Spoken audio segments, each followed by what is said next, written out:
First fight in school, got my ass whooped. Second fight, I lost. Third fight, I lost. But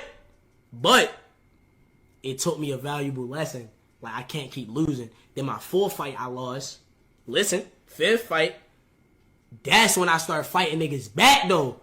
I still lost my fifth fight. But the sixth fight, though, that sixth motherfucker, though, I lost that one, too. I ain't gonna lie. But that seventh fight, I got some hits in, but I still lost. You feel what I'm saying? But that eighth fight, though, that eighth fight, when it came around, fighting after my eighth time fighting, bro, I still lost. But wait, there's more. That ninth fight, jumped the nigga,